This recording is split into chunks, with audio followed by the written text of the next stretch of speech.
All good to go? Okay, welcome to Auto Picker. First thing we're going to do is check our harness. Ta-da! It's done. Now, before we actually operate this machine, what we need to do is check the data plate and see what its capacity is. And it's just located there. And you also go through and you grab your logbook out and make sure it matches up with the serial number on there. And no errors in there, it's all good to go. Now, first thing we're going to check on this machine is we're going to check the overhead guard, stop stuff from falling on your head. And also too, we're going to check to make sure the lanyard's in here. In this lanyard, make sure they're secure, make sure the housing's good, check to see if it's in date. And on here, how these things work is you've got to push on this side, at this side at the same time, and you'll hook it up. Before we do that, make sure the strap is all good. It works like a seatbelt in a car, like that. And also check for the energy absorber part there. Make sure the plastic sleeve is in place. Okay, just gonna leave it there for 1 second. Now, next thing to do is check the gates.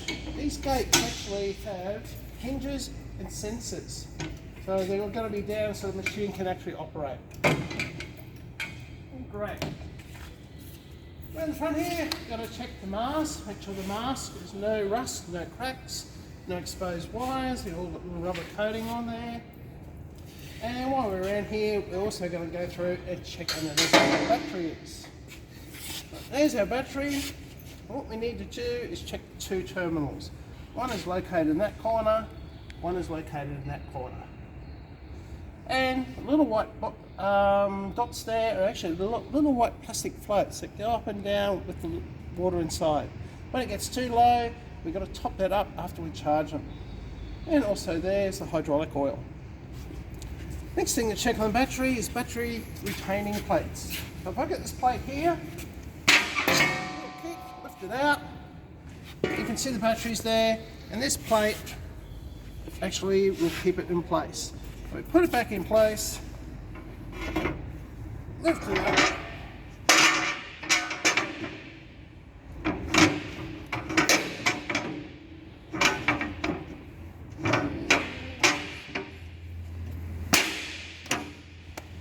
yeah, like a barbecue plate, give it a little bit of a kick and helps it go in. Now on here, what we need to do is we need to lower this down, so watch our fingers, pull that back out, lower it down like that. So, make sure the light is actually there, and once it's turned on, we can check here to see the operational hours on the machine. Currently nothing in there. And these old school Auto Pickers are great, because wherever the steering wheel is facing, this little arrow will face. In here, we've got to check the glass. Make sure the screen's there, and check all the hoses, 2 chains and 2 cables are going straight up and down over the little plastic rollers. And make sure the rollers look okay. A little bit hard to check the wheels of these things because the wheels are right underneath, but you will feel it when you're driving if there's an issue with the wheels. Now around here, I've got this little sign here. Emergency release valve. So if somebody's stuck up the top, somewhere on the ground can actually lower the machine in an emergency. Because of that, we never use this machine like a forklift and put the blades in the racking. So if they're up there, they won't be able to come back down. Around this side, we'll go and check the machine. Check this gate, works well. Around the back here, we'll check the blades. These blades never actually go completely on the ground, they're designed that way, and that's a pellet locking clamp. I'll just show you how this works. We'll move in a bit with there. We push this lever on the floor. If I lift the gate, you'll be able to see it. Locks onto the pellet, and this little lever here opens it back up again. Now, before we hop on the machine, we need to go through, hook ourselves up, and hop on the machine. machine, we've got also internal lights, and we've got a little air conditioning fan, just really fast. When we turn these on, you get no vroom vroom sound because it's an electric motor. And as you can see, we get the little charge. So this way, it's telling me how much battery charge I've got. Nice and good. Now just in here, we get 3 controls. We've got the fan. You can feel the cold downdraft now on this cool morning. Now we get lights. We look up here. 2 lights there and 2 lights there. But it's not dark, so we don't need lights. Got to look for the other warning labels around here. All the stickers, safety stickers, so we live a long time. And then we look at the other controls. So on the floor here, we've got a dead person switch.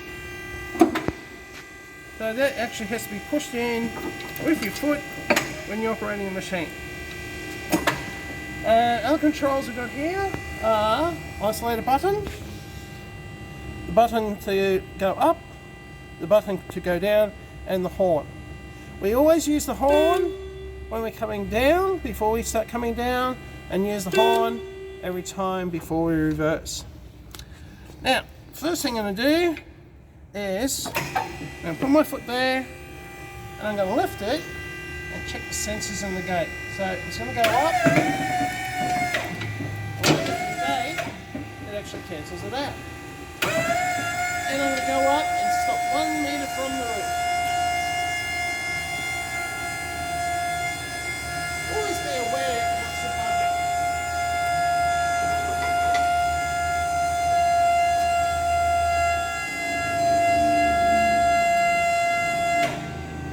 And about 1 metre from the roof, that way the controls a bit slow to react, you've got time to go through and isolate the machine. Now, the next thing to do, we're going to go back down again. So we beat the horn, put it there, and there we go. Back to earth.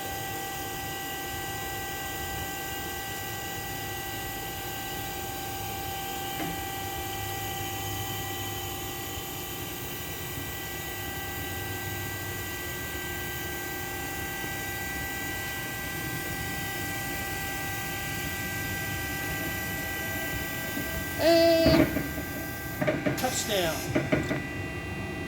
Now, next thing I do is check the forward and reverse and check the brakes. This thing doesn't actually have like a brake pedal, but there's 2 ways to actually stop the machine. So, to make it operate, it's got like a motorbike accelerator. I put my hand there, I actually creep it forward, and the machine will go forward. To stop, I can do that, or I can take my foot off the dead person switch on the ground, and it stops it as well.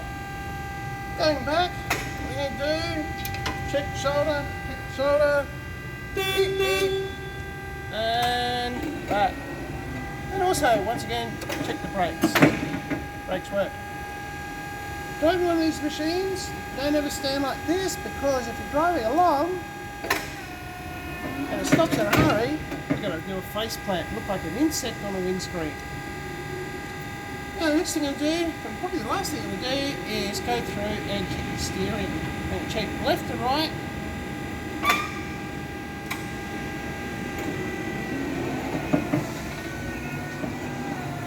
Left circle.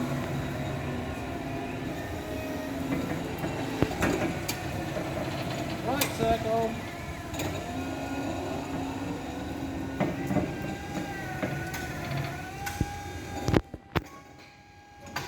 Check.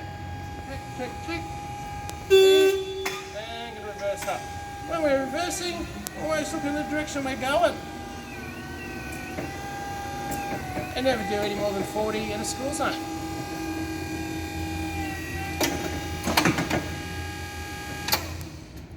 When we finish, what we're going to do is slip it backwards.